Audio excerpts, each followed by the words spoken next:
You are watching Quest Convo, where we talk the culture because we are the culture.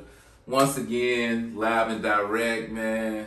It's your favorite hip hop connoisseur, Drew Soul Quest. And it's your boy Von Schuler. Yeah, Von Schuler, the podcaster formerly known as Dab Devious. Yes, sir. Yes, sir.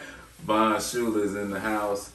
And once again, man, we're gonna do these trending topics. Yes, sir. We here. Yes, sir. You know, ain't no via remote bullshit. No. You know, once again, we live and direct. I told y'all you're gonna be seeing this from time to time, where we, you know, in the same place, same time. You know, we're gonna be doing that shit. So Soul Quest, he finally decided he's shaking down in my neck of the woods. right. You know what I mean? So we give and take over here. You got to give some to the other guy. You got to take from the other guy too. So For sure. you got to make it work either way. But we still come in. We gonna give it to y'all like we always do. Definitely, man. But you know, it's good to be here, bro. Yes, sir. Good to see you. Good seeing you. Good to be here again. Yeah, definitely. Yeah, we about to talk shit, so we had to, you know, get our sips in, get the mouth moisturized, ready to go. But once again, man, we started off. We appreciate everybody that's supporting Quest Convo, everybody that's been reaching out, want to be part of the show and different things like that, man. You know, we passed the 20th episode now, and we're gonna keep shit moving. But we definitely appreciate the love. If you're watching on YouTube, make sure you like, share, and subscribe. Hit them comments. If you're watching on culture73.com, same thing, man. Hit them comments. Make sure you share, like, subscribe to culture73.com, which is the hip hop network.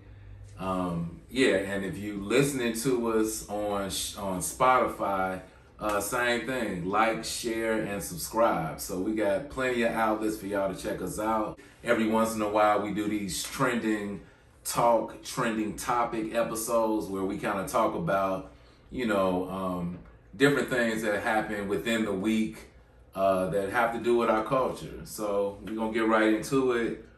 Right off top, I'm going to let you handle this. Your boy Scrappy said, I'm going to do whatever to get this motherfucking bag. Yeah, man. And he doing it, so. Man, apparently, this y'all boy, Little Scrappy, man. This y'all man is doing this. Apparently, there's a wrestling promotion, and I'm a wrestling guy, so, you know, there's a wrestling promotion in Atlanta, Georgia. I believe it goes by the name of Battle Slam. Yeah, Battle Slam Fight for ATL. Never heard of this promotion. If there is a wrestling promotion that is a wrestling promotion worth anything, I know what it is. Whatever this shit is, somebody just came up with this in their backyard. And obviously they need to get Scrappy on there to get some press. I mean, Scrappy a big dude, so I mean, Yeah. he probably get the brawling aspect of it, right? You know, and everything like that. I don't think Scrappy know how to work though. So in the wrestling business, that's the actual art of wrestling. Okay. When you watch it, that's called working. And you have to, you know, guys train years and years and years and years to figure this shit out and do it without snapping their own neck or snapping somebody else's neck and shit like that. Okay. Scrappy might want to, he might want to reconsider, because I'm like, the injury that he might, you know, get into or might do to somebody else, it's not worth whatever little 3-4 bands they probably gonna pay you, if you even getting paid that.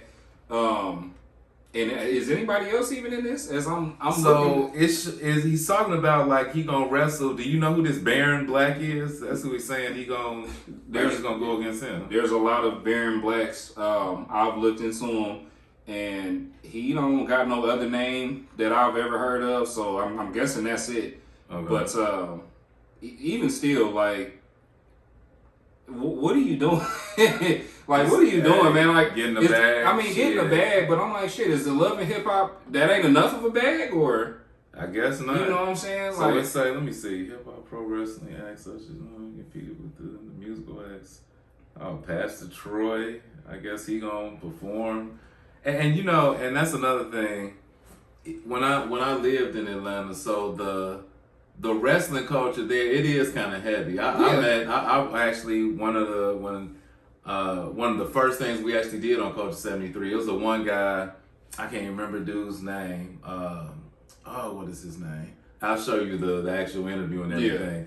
But I went to like one of the little semi-pro wrestling matches there, and this dude was like a wrestler, but he was into like a lot of acting and shit. Okay. So he was into the acting and the music and all that. But shit, that all go hand in hand. It all play the acting with the music, with because you gotta have the right music to walk out to, and to get the crowd hype and to represent your character. You gotta be able to talk / act. You gotta convey to the audience that this dude just pissed you off and you ready to kill him. Or, this guy has done something, you done something to him, I should say, and that you trying to show people that you a bad motherfucker. So it all go hand in hand with the music, with the talking, with the acting, and the actual wrestling. So, yeah, but, I mean, now that this has been brought to my attention, I need to see when this shit is, because this is giving me Dennis Rodman, Karl Malone, in the 90s WCW vibes. So I'm gonna have to see it. And that was a damn train wreck. So, and them niggas was athletes. Scrappy don't look like he's no damn athlete. So it can only get worse from that. Because they don't really say. So it says it's set to take place July 28th in Atlanta. But it don't really say. I wonder, is it gonna be like some pay-per-view or you just gotta be there? Nah, that sounds like some straight house show, straight bingo hall, I'm VFW. Like I'm like, I mean, for real though, this is like this is kind of like the the same way that people got to rap and got to grind and mixtape and come up and perform in the little shitty ass bars and the little club, wrestling the same way. Yeah. You don't just wake up and you just wrestling on national television. You got to wrestle in some bingo halls. You got to wrestle in some barns and shit like that, and some bars in the backyard. You know what I'm saying? So before you can even get noticed, like, hey, this guy is something to this guy. So I'm gonna try and see if I can check it out, just because my man Scrap is in it. Listen. I wish you would have kept on rapping, man. Come back and do something. It's a lane for you somewhere. For real, we were just talking about that shit earlier. Money in the Bank, that was that shit. Yeah, you couldn't lose after that. What happened? You know what I'm saying? And feel free to visit us on and we can have a convo about it. And discuss that with us, Scrap. Definitely, Scrap. We messing with you, bro. So let me see. Next, I was geeked when I seen this. So, Nas and DJ Premier tease a new collaboration. What does that mean, though? Good Lord. So, that's the part I'm not sure about. I don't know if...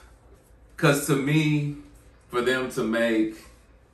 and Premier, he the one tweeted it. He just tweeted July 15th, 7:15... at Nas. Right. And then he played like the little 10-second clip of the actual song. So is it just a song? Right. Or is it going to be an album? To me, yeah, it's cool. DJ Premier and Nas, they do a song. We didn't have that before. Right. But give me some prime shit, like how Royce and them did the full album. Yeah. Now, a full album, Nas, DJ Premier, I'm excited about that shit. Now, no disrespect to Royce, but if you can give him a full album of Premier, why don't Nas got an album full of friends? What's that about? Yeah. No disrespect to Royce, but I'm just saying Nas, he got that. He deserved that more. He deserved that a little bit more, if you ask me. Yeah, right. Like he been getting Premier beats since what, 94? Right. Premier had beats on Illmatic, right? Yeah. Oh yeah. Okay. I want to make sure. And that's what makes me think it's gonna be a project, because if Nas and Premier done work together multiple times, multiple songs, why would you? Not saying it's not news. It's still news if it's just a song, but for you to make a big deal out of it, it seemed like if it's an album, I hope it's an album. I hope so. But either way, it's gonna go down regardless, because you got two of the best at both of their fields. So it's greatness is bound to happen. Yes, definitely. So up next for the trending topics edition of Quest Convo. So Ice Cube says Lil Wayne is the best rapper alive. besides itself. His metaphors are otherworldly. So Cube, he was on somebody's podcast. He was on a podcast, let's see. The guest list. Yeah, I'm not familiar with that podcast. You ever heard of it? No, everybody got one. Even us. Exactly. Right, exactly. But yeah, on the guest list is the podcast Cube was on. And, the guy had basically asked him, so, besides yourself, who was one of the best rappers, who was the best rappers? And, me and you was talking about that, like, it was cool to see Cube give it up to Wayne like that. You know what I mean? He straight said, yeah, I got to give it to Lil Wayne. Outside of myself, I got to give it to Wayne. Wayne, metaphors is crazy. His flow is crazy. Cube also said, pretty much all these little new niggas the last 10 years or so, they pretty much like Wayne clones. You really think about it. The swag, the clothes, the dreads, the face tats, the cup. They are. All these little new niggas, they are Wayne clones. Y'all gotta admit that shit. Yeah, and for me, just being a younger guy, especially a lot of people in my generation, we kind of so used to seeing the OGs or the older school kind of guys come at the younger generation, no respect for it, kind of just overlooking it. And, that kind of get frustrated, because and while there might be some truth into what they saying to some of it, they gotta remember that it was probably cats who was looking at them like that once upon a time, I'm pretty sure whoever, especially like some for Cube, and it's good for him to have that full circle moment because, in 1988, 89, niggas in New York was probably looking at NW like, what the fuck is that? Mm-hmm. What are y'all niggas doing? Mm-hmm. What? This ain't that. This ain't what we was trying to do or whatever the case might be. I think it was like Rakim and somebody else. They was saying that when they came out, that the Sugar Hill Gang type motherfuckers before them, they was like, why y'all rapping like that? And this and blah, blah, blah. Yeah. So each generation, it happens. Yeah. It happens. But, it's definitely good to know that. And it only makes sense that Q, being one of the best rappers of his generation, recognizing another one of the best rappers of a generation to come after him. Yeah. So that was definitely good to see. And I think more younger people need to see the OGs do that for us, because we have a voice just like y'all have a voice. So, to see that recognized, that's definitely dope. And what the hell was this that I saw when I was looking through the article about Cube trying to make a damn group, another group? I mean, he the king of groups. Damn, I missed that. No, he talking about he trying to. It's called some Mount Westmore. Oh, you ain't up. Oh, bruh. I'm like, what is this Mount Westmore with 40 and short? Yes. And Snoop? Yes. So Mount Westmore is just that. It's Ice Cube, Too Short, E40, and Snoop. Snoop, yeah. It's Snoop, yeah. So that is Mount Westmore. So they have dropped maybe like 2 singles. Okay. One is Big Subwoofer or something like that. I don't know if the album has dropped, but they have done a few shows. But yeah, I'm fucking with it. Both of the singles I heard, them is the OGs of the West. Yeah, like there is no West without them niggas. So. I'm lost. I gotta get up to speed on that because I mean this nigga's him and Snoop are they just come up with a new group. Yeah. Every couple of years. What is this? This like individually they 4th, 5th group, something like that. I'm like, the nigga was in NWA, West Side Connection. What the fuck else was Snoop in? I mean, it was Cube in. He was in the 3rd one, wasn't he? Let me see. West Side Connection, Mount Westmore, NWA. I think I might be missing. It might be one. It might be one more. And I know Snoop had 213. Yeah. Then he had the East Siders. Mm-hmm.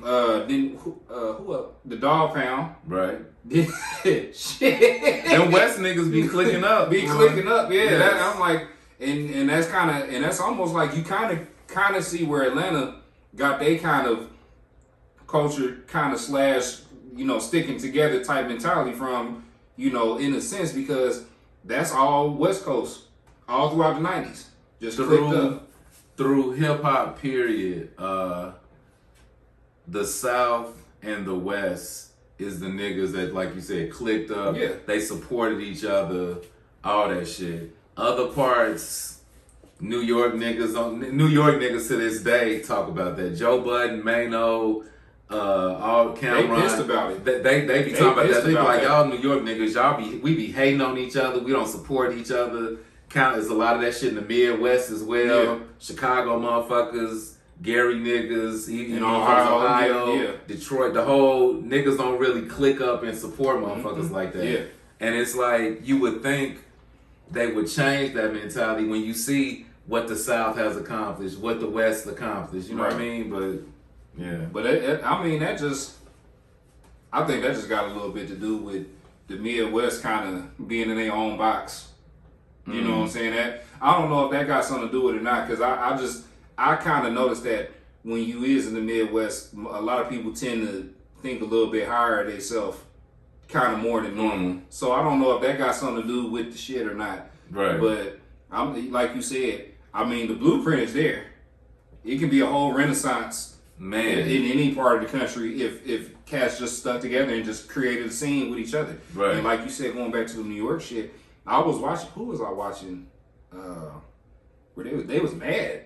They was like, you know, like we had it. Mm-hmm. You know what I'm saying? Then you had I think it was Joe Budden and somebody else where they basically was mad that the rest of the country took New York sound and made it their own sound, and then was like, you know, and he like, that should be us. You know, you got somebody like A$AP Rocky. He coming out. He's straight from New York, but he got to do some other shit because the New York sound is not where it's at. And if you are doing a New York sound, it's not a New York nigga doing it. Right. And that's that could, well, besides his love for the music, that could be why he kind of came out with that Southern flavor. Yeah. Especially the early shit was really that straight South sound, because niggas have been complaining about that in New York for years, how they was like, radio won't play no New York niggas. The whole playlist will be all South shit, but we right here in New York, we ain't gonna play no New York niggas. Right, exactly. Yeah. That might have been the same interview, because I think he said it ended with 50. He's like, 50 was kind of like the last real New York nigga that kind of could have united people together to have that kind of scene where, you know, you got this one star and then you can kind of create other stars down the line. Right. Yeah. Just bottom line, man. Wherever you live, you know, you a hip hop motherfucker, support your local motherfuckers, support the mainstream people that's from where you're from. You know what I mean? You gotta have that support. It's enough money out here for everybody. If you a jealous, hating motherfucker, it's like, just stop. Right. It's enough money for everybody. You know what I mean? So up next, Donald Glover. So Donald Glover, aka Childish Gambino, much shots and props out to you, bro. You have been getting it in for years. You've made some great music. You are you are a true Renaissance nigga. I'm talking about the music, the fashion, the TV shows, the production, the directing, the white end of things, the black end of things, the hood end of things. You are, for real, you are that nigga. You're one of one. Yeah. If nobody else give you your flowers, we gonna give it to Convo, him, bro, because you have done some things, bro. Yeah, he's this man is everywhere. It's like I mean, it's like literally, I think every year for like the last 6 or 7 years, hell, probably even longer than that, it's just at least one time in that year you're gonna hear something about the big things that this man is doing. Yeah.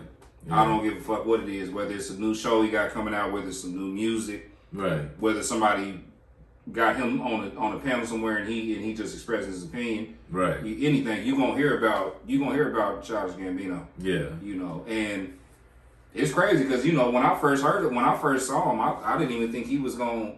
I don't want to say he wasn't gonna last long, but I just thought like maybe he kind of was gonna be on the rap shit the way kind of like maybe Eddie Murphy was back in the day. kind of dabble in it, you know what I'm saying? But I ain't really that. But I can, if I want to do some shit in this shit, I can, you know what I'm saying? Right. And it'll be good, you know, whatever. No, he said, no, I got it. I'm just as good as any of y'all niggas. Yes, sir. Yeah, true creative, man. Definitely a true creative. So anyway, so he got a new deal with New Balance. Shout out to New Balance too, man. I fuck with New Balance. I haven't bought any in some years, a few years. But New Balance has always low-key been a part of hip-hop. New Balance, you would usually see that. I think what probably made them more so famous in the hip-hop community is like Tribe Called Quest. When Phife used to talk about them, different people like that, you would always see like the backpack rapper type nigga wear some New Balances. But they got some dope colorways. They actually comfortable as hell as well. So he got a sneaker deal with New Balance, where, let's see, I think he designed the shoe or designed like the silhouette of it and everything. It's got that hipster ass look to him though. Oh, 100%. 100% hipster, 100%. I'm about to go to Starbucks and these motherfuckers. And then when I get done at Starbucks, I'm gonna make this Whole Foods run. Yeah. And then after this Whole Foods run, I'm gonna go to my garden. I'm gonna meditate for an hour. And then after that, I'm gonna go home and smoke my non-factory pesticide sprayed CBD oil and shit. Yeah, they do got that look. I mean, they ain't bad. I don't know if I would rock them or not. I like the New Balances that have the dope colorways. Like, they got some real colorful ones. They got a good combination. These, they all right. They cool. They cool. I think it just depend on the. It depend on the probably the outfit, and then if they come out in the right colorway, you can probably pull it off. Yeah, I think you can pull it off. Yeah, it just you got to know what you wearing with them. But that promo video he did, the promo video he did to promote the show, to promote the shoe, is actually better than the damn shoe. The promo video is dope. It's like a little animation thing. It's like a little mini movie, and you just gotta see it, man. It's on his Instagram. You can definitely see it on YouTube, Donald Glover. If you just Google Donald Glover New Balance, the shit's gonna come up. But that's doper than the actual shoe. And I'm seeing the shit on StockX. It's only 3 left. See? It's only 3 left, and they're going for $200. Crazy. I'm not paying $200 for no New Balance. I'm sorry, Danny. Not for these. Yeah, I'm not paying. I'm not paying $200. I have a hard enough problem bringing myself to pay $200 for these damn Jordans anymore. So, but it kind of makes sense because if you think about the white person, the kind of white people that fuck with Childish Gambino. Oh, they what you said. Yeah, they ain't got. It ain't shit for them to get that. Yeah. But that's the kind of white people. Are the hipster white people that fuck with Childish Gambino. Yeah. That's kind of like it. Exactly. Yes, sir. Yeah. So get your once again, get your bag, get your points. Get everything, take them off for what they do. Your thing. I would love to see you do something with Nike. Shit. Right. Start our own goddamn shoe company. Shit. That too. Like, see, it's almost to the point where like is something gonna stop? Is something gonna stop y'all? So the only black people that have really is Ye with Yeezy. Now, yes, I know people, they love Yeezys. They expensive as hell. Everybody say they super comfortable. Certain ones I mess with, but overall, I don't really fuck with them. I know a lot of people don't.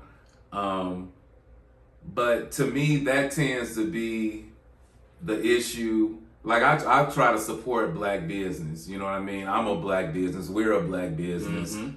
So, of course, we try to support black business. A lot of times, it is issues with quality and the actual look of it. Like, for example, shout out to Master P. Love Master P. You are a true OG, a true genius, a true businessman that laid the blueprint for hip hop for what it is today. But bro, them shoes, them P. Millers, is that what they was? First of all, the P. Millers, Then the newer ones is some mariachi. He talking about he trying to do like some Italian sneakers or whatever. They just not it, bro. They I'm not sorry. it. Yeah. They just not, and that's the thing. I'm not. I guess what I'm saying. I'm not gonna support it and spend that kind of money. And if it's not fly, like it's still got to be fly. I don't care, black, white, or whatever. And you know, y'all, whatever you think. Matter of fact, put it in the comments if you think I'm wrong, and you feel I should just support black business no matter what the quality or the look.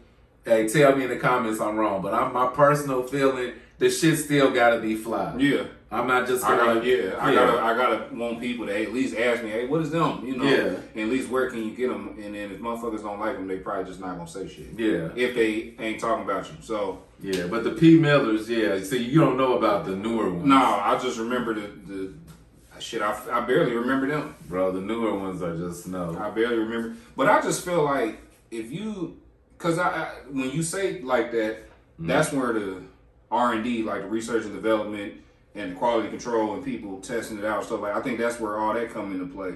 But I'm like, if you just get prominent, hell, you don't even got to get the older players. But if you can get NBA players from, you know, at least 2000 up to now who done good with their money, and you can get NBA players and all kind of stuff like that, and you can get all those guys. You can get you some hip hop guys, and you can get you like some Damon Jones. Yeah, you know, especially get him on board or some shit like that, and just everybody kind of pull their resource, kind of, you know, put some money together. I don't see how y'all can't get no shareholders. I don't see how y'all can't get no facilities opened up. You know, I think it's possible. You know, the thing that which I don't understand, like at the end of the day,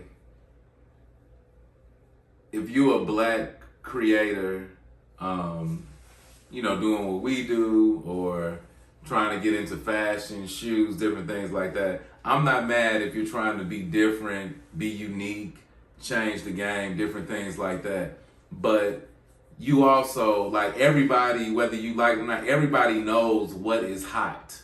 Everybody knows what sells. Just like me, I'm not the biggest Yeezy fan. That don't change the fact that it's $1 billion motherfucking company. So I may not like them, but it's a gang of motherfuckers that fuck with them. So if I got some ideas, I'm not saying bite nobody's shit, but just kind of keep that in mind when you're creating. Like a lot of mentors and wise people have told me, a lot of times with creatives, especially with black creatives, we let our creative get in the way of the business. You don't want to be so different and so unique to the fact that you ain't fucking making money. At the end of the day, you going into business to fucking make money, make as much money as you possibly can, to grow the business, take care of your family, and do all those things. You're not doing it just to, I created some shit and look at me. You know what I mean? Now some people may do that, but you, at the end of the day, you're going into business to make money. You know what I mean? So just keep that in mind in your creative process. Don't let your creative get in front of the business. You gotta marry the two together and make the shit work. You know what I mean? So yeah. So next we gonna talk about your boy for a minute. Drake. Yeah. You know, OVO King, whatever you wanna call him. It's possible he ain't all ghost written for and shit. He might be doing some of the ghost writing. So we seen this. We gonna talk about it long, but I saw this and I just thought this was cool. So it's 8 songs you didn't know Drake wrote for other artists. So I just saw the list and I'm like, okay, nigga. Right. And you know, Drake is still that dude regardless. But I saw this, I was like, okay. Like for example, the one, Mary J. Blige.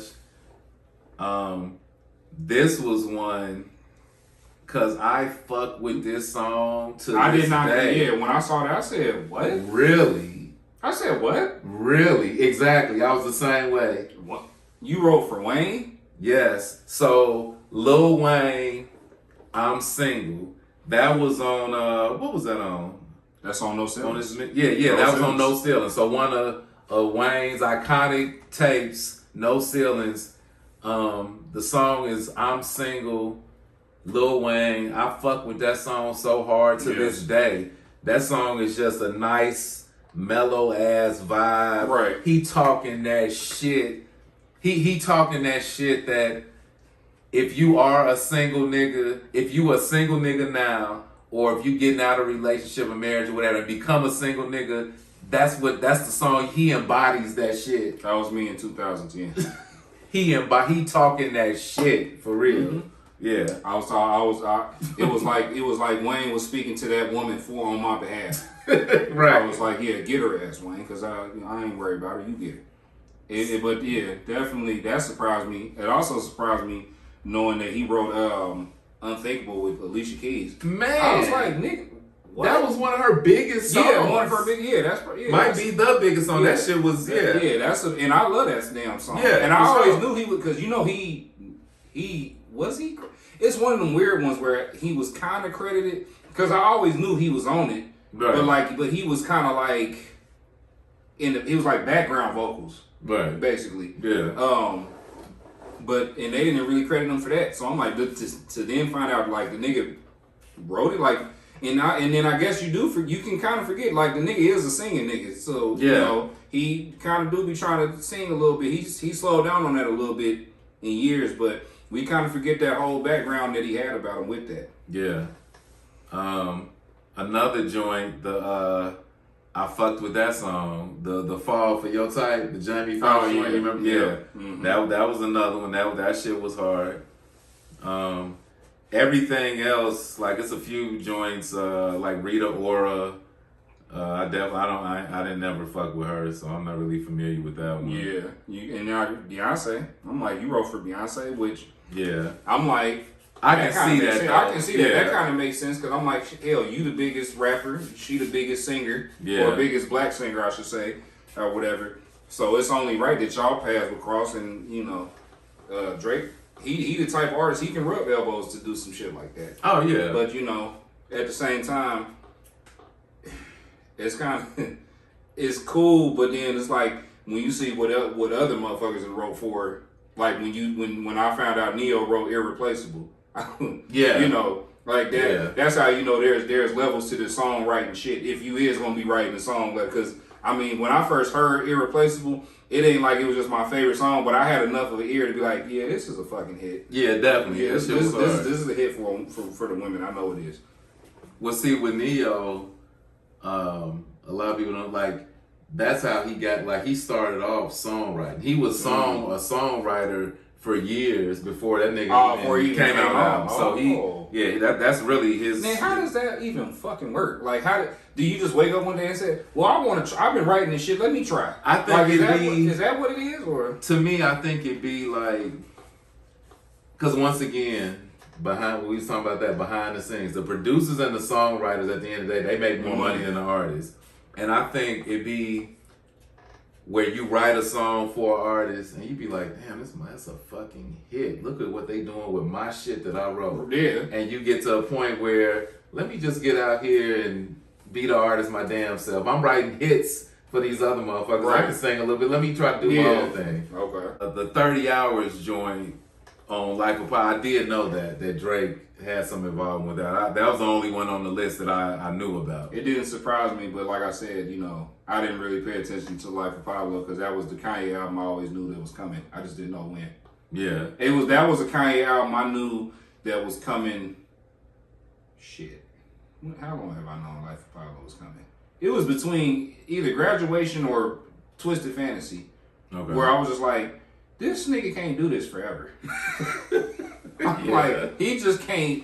It's not possible, because nobody's perfect, and he's he's been too damn perfect for these albums. I'm like, that album where I'm just like, Kanye, it's coming. I don't know when, right? But it's coming. And sure enough, Life of Pablo dragged his sorry ass out the door. I'm like, me personally, I was like, Kanye, listen, you can yell and all in my face all you want to, because I love all your other shit. It's not like you aren't a musical genius. I agree with you. It's just, you could have kept that one, dog. Yeah. To me, you could have kept that one. That was one of the ones I had to go back to. Once I went back to it, you know, I appreciate it a little bit more, but it's on my down here as far as my Kanye projects. It's a couple. I'm not gonna say it's complete trash or nothing. There's some songs, definitely some songs on there. Yeah, some good stuff on there. Mm-hmm. But just it was real. It was that first real mid Kanye album. Yeah, where I was like, it's cool, and I was scared. I'm like, I don't want to just say Kanye just cool because that's not him. He ain't just cool. It just kind of had. To me, that whole project, it kind of had a vibe like he just took a bunch of B-sides and random shit he just found in a hard drive in the studio, just like, let me make an album out of this. this. Just gonna put some shit out. Yeah. They cool enough. Right, yeah. Exactly, right. Yeah. So this one, I saw this article. I was conflicted about this. I kind of, so let me, so Biggie's King of New York status is not fair to Jay-Z and other rappers. That's what Diamond D said, y'all. He was on Dude's podcast. What's my guy's name from Atlanta? What is Dude's name? Oh, why I can't think his name? What is it? B-High or some shit like that. Okay. Yeah. But Diamond D, shouts out to Diamond D. Diamond D is an OG in this rap game. I'm gonna go on and say legend. He's done some big things, worked with all your favorite artists. That 90s era, that was his time. He was more so known for production, but he rapped and was cold on the mic as well. So his opinion is definitely valid. It's one of them. So he was on there. He basically saying like the masses say that Biggie to this day is still the king of New York. I don't agree. He's like, if Biggie only came out with 2 albums and that was it, how can Biggie's impact be strong enough to say that he's the king of New York when you got Jay-Z and Nas that then put out the longevity? They put out multiple projects. They've catapulted to damn near billionaire status. They've done all these big things. So how can y'all slight them because you feel the 2 albums that Biggie put out was just so powerful? I kind of agree with Diamond D because, don't get me wrong, the 2 albums that Biggie did put out, they are everything. You ain't gonna never hear no shit like that ever again. I mean, they are special. Pick one right now. You can't, and you gotta throw the other one away forever. Pick one. Oh! I did it to you. You damn right. Oh! Pick one. And you gotta throw the other one away. And you can't never hear the one that you don't pick. You can't never hear it again. Oh. See. Oh. I got the shirt on. I gotta ask you. I know. Oh, hey, matter of fact, yeah, the iconic series, dopesthipHoptees.com. Go there now. If you're a hip hop fan, they are tees and hoodies made for cool people that love hip hop culture. Plenty of designs, plenty of colors. Use the promo code I love hip hop. You get 20% off. I said my man's rocking one right now. I'm always rocking one everywhere I go. But getting back, so you gotta pick one, and the other one you gotta throw away. The other one you gotta throw away, and you can never hear it again. So part of me wanna say Ready to Die. The only reason I want to say Life After Death because it's at least 2 discs, so I can. At least I got 2 discs. You hedging your bets, so right? All right. So I'm gonna say Life After Death just because it's 2 discs, so at least I got more. Yeah. But damn, I would. That's a tough one too, cause damn it, I wish you could take.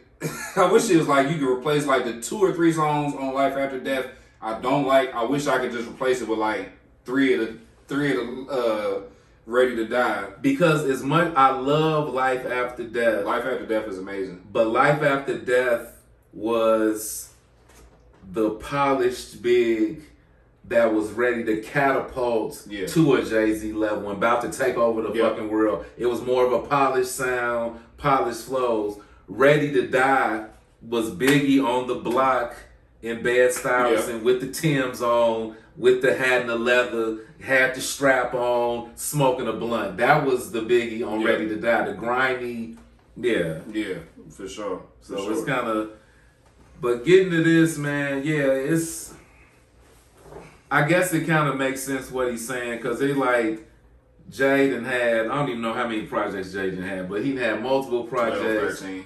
Yeah. So they both had 12, 13 albums. Yeah, the dude has just done so many things in hip hop, so many things in business. The dude was sick as hell. Same goes with Nas, so it kind of makes sense. How can you say a man that just made the 2 albums? You know what I mean? Yeah. How can you just? Well, it helps when when both of them are considered two of the greatest hip hop albums ever made. Yeah. Like that does help. Yeah. That'll and for some people, depending on who you talk to, one of them albums, one or both of them albums are either gonna be in your top 10, top 5, or top 3.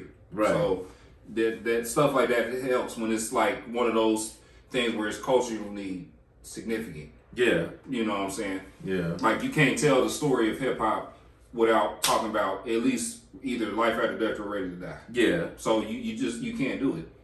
I think the only other argument you could put into this, and I'm gonna put it more so to Nas, some people would say, okay, Biggie had 2 classic albums, but Nas didn't have multiple albums, but maybe only 2 of those was classic. Exactly. Right. You know what I mean? Exactly. So, exactly.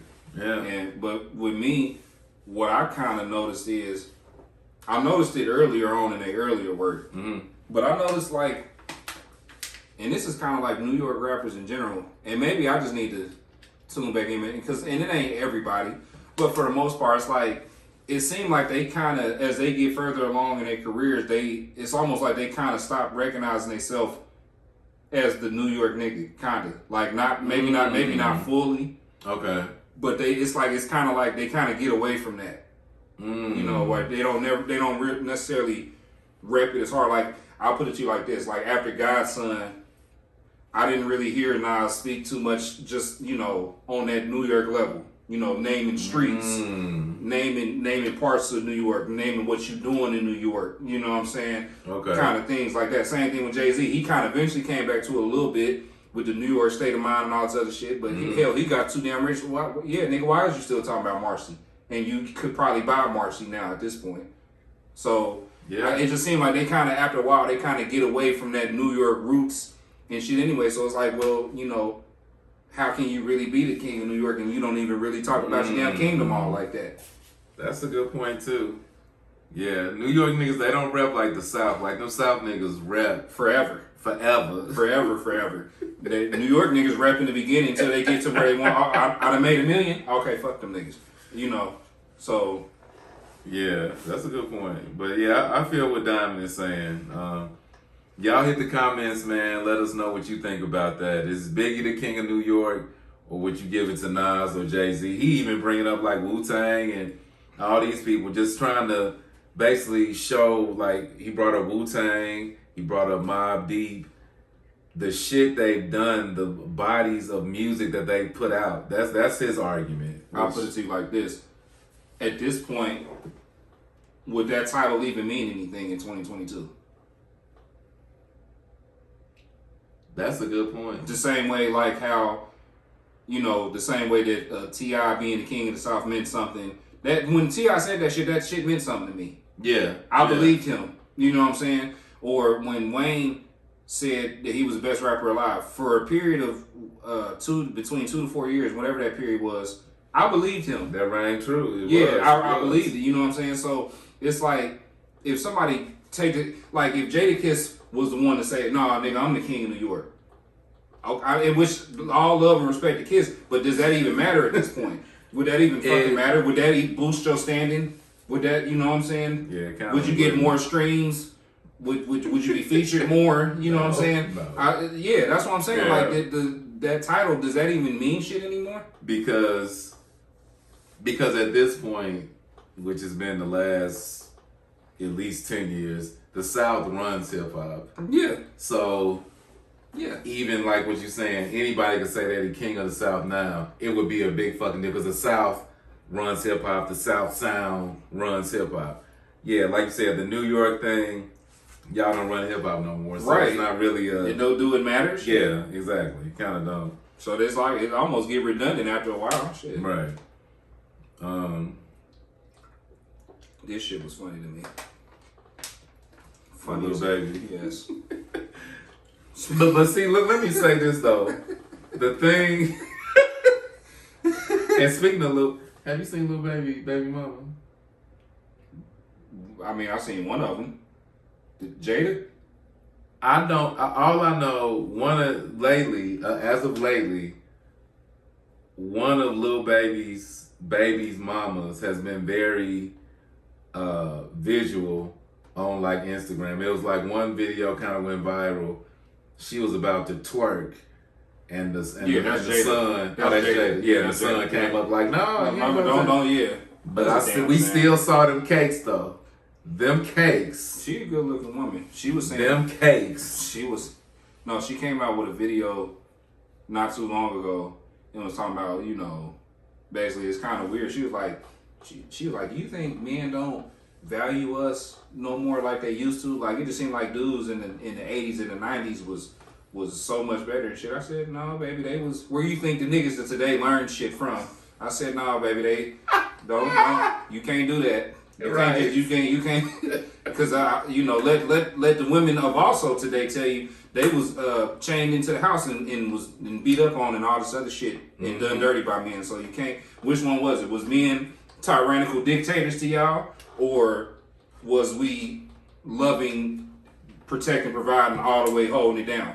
You got to pick one on that side. It's just when women make statements like that. I think they just base on, especially younger women like that, they just base it on, once again, wasn't on social media back then, so all the raggedy shit, all the misogyny, all that shit, it was contained. It was behind closed doors. Now niggas is out here just, you see it all the time. Didn't you tell me? Didn't you tell me a couple years ago that if y'all had social media back in, it would have been a downfall society or some shit. Oh my God. When I was outside really doing my thing, if it was social media and camera phones and shit, I would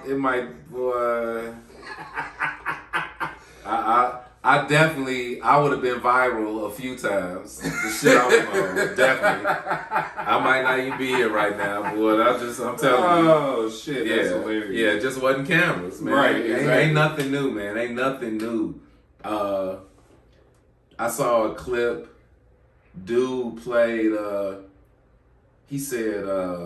So he played the clip, and the caption was "trap music." From like 1920 or 30. Oh, yeah. Okay. You see that? And it was some old, you know how shit used to sound back then, all super raw or whatever. And she was saying some gut, and I've heard about this before. Oh, I know what you, I know what was saying some gut. Raw. Yeah. Hey, she was saying some shit just as grimy, if not more nastier than like WAP, any of that shit. She was saying some shit. And this was back in the fucking 20s. You talking about it's the woman who Ma Rainey came after. Yeah. So it was like she was like her mentor or some shit like that back. Yeah, but I listened to the shit and I said, right. I said, y'all, it shocked me. I'm like, y'all knew how to talk like this in the 20s, right? In the 30s, y'all just talking new millennium as hell, grimy, nasty, I was like, vulgar. I said, we all know that was going on, but just to talk about it, I thought y'all was just doing shit. And when I see shit like that, it just, I still feel how I feel, and a lot of people still feel how they feel, but it really helps put things into perspective. Ain't nothing new. We just have spotlights because of social media on every fucking thing, every wrong, right thing somebody says or does. It's a fucking spotlight on it. It's a camera on it. This is the first time the whole world is exposed to the whole fucking world. Exactly. Everything back in the day, 20s on up to now, behind closed doors. That's the only thing. In the 20s, yes, they was getting it in. Getting it in. Exactly. So, ain't nothing new. So, with this, so it says, Lil Baby is in disbelief after a white rapper who sounds like him goes viral. You shouldn't be. You shouldn't be. You sound. Like, I actually like Lil Baby, and Lil Baby has actually impressed me a lot of times to the point where I kept on messing with him because, you know, I was like, okay, cool. But then I found out, I'm like, okay, this nigga can actually rap. But then I'm like, when you get to the sound, I'm like, it's 5 other of you. I'm gonna actually show you a T-Pain video of his podcast. He going the hell off. He going off like, y'all niggas need to do something different. He said we got a Lil Baby. We got the baby. We got everybody else's baby. And then we got some other shit. He said, niggas get mad at me when you come up to me and play me some shit that I already fucking heard. I don't want to hear that. I want to hear something new. He said, holy shit, is that so hard to do? And is to just do something different, and then you get mad at me because I don't want to hear the shit that the last 3 niggas brought me music sound like them too. You can't be mad at them. I mean, I 100% feel them. Once again, T-Pain is a vet in the music game. You know, he's a little bit older. It does get to a point where a lot of y'all younger niggas just want to chalk it up to motherfuckers that's in the industry or older niggas just hating. And a lot of times it's not that. A lot of times it's that, yes, you've only been listening to rap for 3 years, for 4 years. Motherfuckers that's been listening to it for 20 years or been in the industry creating for 20 years plus, like, it takes a lot more for a motherfucker to be impressed. I'm not going to be impressed, just like what you saying with T-Pain. Nigga, I've been in this game. I made platinum albums, platinum hits. I've been in here 10, 15 years plus. And now you coming sounding like every other nigga. How do you expect me to fucking be impressed? Yeah. You sound like every other nigga out here. Why should I be impressed? That's the answer you should have ready, all y'all rappers out here, for motherfuckers you trying to give your music to. Why should I be impressed by your music? If you sounded like everything I hear on the fucking radio, you sounded like everything I see online, why do you think you different? Why do you think your way of presenting it is different when you sound just like these niggas? Why am I gonna be impressed? Why would I just be like, fuck you and your music, put it to the side, because I got 10 other niggas I can listen to that's on the same shit that you on? Think about that. I get it to a certain extent because, especially if you're ignorant, you don't know no better. You somebody who, if you sit up and listen to the music game, if you listen to the radio, this nigga sound like this nigga sound like this nigga sound like this nigga sound like that nigga. Shit, in my head, I'm like, well shit, all I gotta do is, they all sounding the fucking same, so all I gotta do to get the fuck on just sound like them niggas. There we go. I wanna be the 5th nigga to sound like this nigga after the other 4 niggas that sound like the last nigga. You know what I'm saying? So, that's kind of like a bad precedent being set there, because it shouldn't even be a point where it's just 2, 3 motherfuckers that just sound the fucking same. And I mean, I get it to a certain extent. That's why I talk my shit the way I do. I've been an artist. I've been on the media side of things. So once again, my perspective is different, and once again, my perspective is a little bit more valid. So even when I was an artist, I'm not saying, yes, everybody's going to be influenced by other artists. You're going to have your favorite artists that you fuck with. Everybody's going to be influenced. And you can take bits and pieces from your favorite people and put it into your shit. But somewhere in there, it got to be an original element that stands out, that reflects you, who you really fucking are and stand for. It got to have some original element in there mixed in with your influences or mixed in with the sound that's hot now. You know what I'm saying? And there's a way to do it, because many artists do it. Y'all niggas be carbon copy, clone ass. Let me see. Okay, this is Lil Baby. Let me. Boom. Now I'm Little Baby. Right. No, that's not the recipe for success. And the game used to not be predicated about that. They used to laugh at you if you used to come out and you sound just like DMX. Nigga, we got DMX already. What you doing? Yeah. You know what I'm saying? I think that's part of the reason why Ja Rule kind of didn't succeed. Because I'm looking at Ja Rule, I'm like, I remember first time I heard Ja Rule, I said, when the fuck DMX come out with this? No. So, Ja Rule, it's 100,000% 50 Cent's fault. 50, you the most. 50, you're a mogul. You're a genius. A bully. What you're doing with the power universe is, man, I'm actually proud of you as a black man. But 50, you are the pettiest nigga bully breathing ever. Bully. So how are you going to? Wow. Okay, that's all right. Did you see that? Did the fucking light just go up? What the fuck happened? That's fine. We can edit that out, right?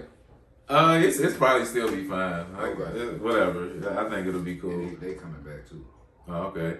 But so with 50, that's pretty much what happened. He dogged out Ja Rule, jived on him for singing and all that shit, and 50 come out and do the same motherfucking thing. That nigga's something else. Yeah, it was like, well, I'm gonna show you how to really do it. I'm gonna show you how we really get it in. But Ja Rule had hits and platinum albums. Yeah, so. He definitely did. Yeah. For sure. But anyway, so this story, South Carolina's Lil Man Jay. So he's a white guy. And I mean, when I say he's a white guy, he's a white guy. Like, this dude looked like the whitest of whitest guys. Like, he's a damn... Like, his name should be Hunter. That's how white exactly. he is. He's so white, his name is Hunter. Like, his name should be Hunter. He has flowing, fluffy, feathered ass hair. He's a white guy. But I watched a little video. So he did like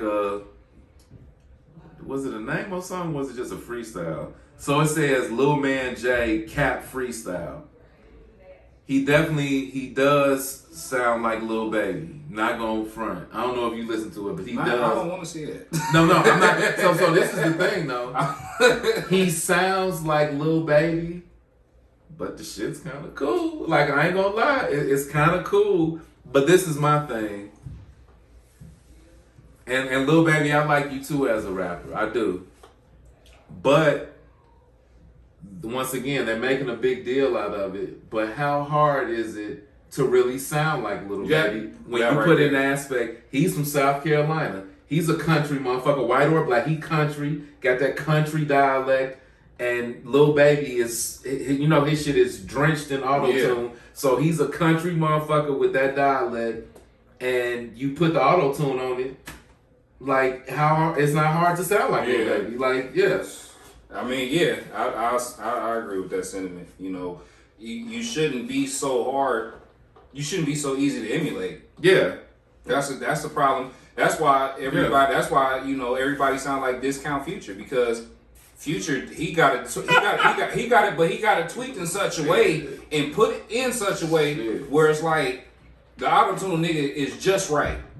Like it. I mean, it don't linger. It don't flow, it don't flutter the fuck, it ain't no, it's almost like nigga it's like he got an auto-tune in his voice box or something, and can't nobody else fine tune it the way that he did it. Why? Which is why you don't get the same Future results. But at the same time, it's just like, why do you niggas want to just sound like everybody else? No, I don't get it. Like, goddamn, if I'm gonna come out and do something, that's like me being a director. And they come out with Jurassic Park, and then here the fuck I come out with Dinosaur Land, but it's the same goddamn movie. You don't want to do the same shit. I you don't get want it. to do the same shit. I've said it before. I get it. These days, I feel that the motivation where these niggas want to come out and sound like everybody is because these days, like you said, back in the day, you couldn't do that. Because motherfuckers gonna talk about you, media motherfuckers like us gonna talk about you, artists gonna talk about you, in the hood, on the block, they gonna talk about you. Now, it's not shunned upon. Nope. Motherfuckers ain't embarrassed about it. The only motherfuckers that's talking about it is your T-Pains and veterans in the industry and hip-hop connoisseurs and media niggas like us. We're the only ones that's talking about it. The motherfuckers on the block, they cool with it. The motherfucking artists, they cool with it. And they know if I can recreate the sound of one of the hottest artists out there, I can go viral and get a bag. So that's where the motivation is to sound like the next motherfucker. And I get it. I mean, it's fucked up, but I get it. I get it, but then at the same time, I can't respect that because this, you're not even looking at it to add to it or enhance it or to anything. It's just a get rich quick scheme to you. Yeah. And in a lot of respects, that's how you get to where we are in the game now, because a lot of niggas just look at this shit as some get rich quick. I'm not trying to add on to the legacy of hip hop. I'm not trying to add on my piece to the lore of hip hop and sign my name along with all the greats and shit and be remembered for all time and shit like that. I just want to get on, use this motherfucker as a vehicle, give me $1,000, and then let you niggas know about it every step of the way. Yeah. So I either go to jail, die, or fall off. Yeah. I mean, but like I said, I listened to it.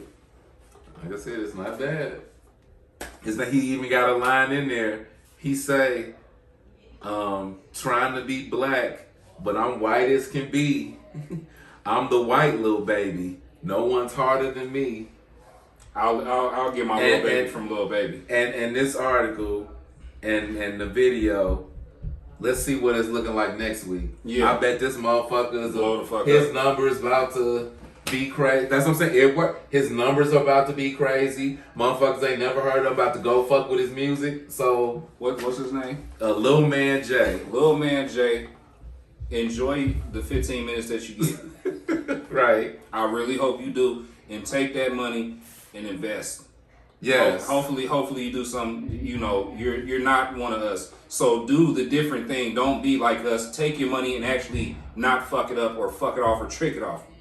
Yeah. This is a black guy telling you to do that. Why be mindful, and don't let them niggas swindle you out nothing either. So, yeah. More power to him. You know, he got to get his money like anybody else. But I'm gonna stay with Lil Baby if I want my Lil Baby. That's how I'll do it. But definitely, like what you're saying, with the auto-tune, Future, in my opinion, Future and T-Pain are the only motherfuckers that got it right. Like you said, they got it right to a science. Yeah. That shit just... Yeah, it works. And the thing is, neither one of them needed it. Yeah. Like, T-Pain can really fucking sing and Future can really rap. They don't need auto-tune. That's what make it even worse. Exactly. There's some niggas who don't even need it, making it better and using it better than the niggas who need it. Yeah. And is, I guess, supposed to enhance you, and it don't enhance you at all. Because the thing with the auto-tune, I know that's the wave, and it's been the wave. It seems like it's going to continue to be the wave. It's just y'all don't know how to use it right, and you saturate your vocals in it so much where it gets to a point it's annoying to listen to. It's just you saturate the vocals in it, and it's just like piercing to the ears. It's just like a whiny ass, choking ass robot. It's just annoying to the ears. I don't care what kind of beat you got with it. Yeah. Too much auto-tune is trash. Too much of anything is a bad thing. Yeah. So yeah, man. So that's pretty much it, man. Those are the main things that's been cracking, this week in the culture. And like I said, we had to bring it to you, give our perspective, talk our shit. Let us know what you think. Like I said, hit them comments, talk that shit. We here for all the smoke.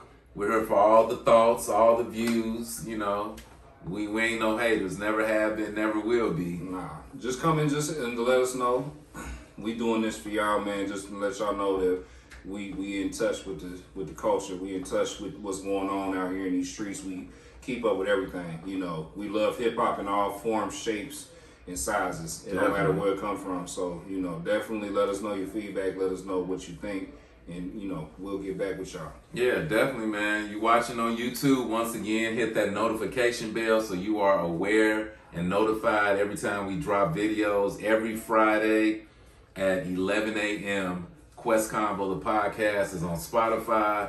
It's on YouTube. It's on culture73.com. So you got plenty of places to watch and listen. Like I said, we're past 20 episodes now. So catch up, check us out, like, share, subscribe. Check out dopesthip-hop-tees.com. Use that promo code I love hip hop. You got 20% off right now. Dopesthip-hop-tees.com are cool tees and hoodies made for cool people that love hip hop culture. I am Drew Soul Quest, your favorite hip hop connoisseur. You've been watching Quest Convo, where we talk the culture because we are the culture. And this your boy Von Schuler, man. This is episode 2 of the rebrand.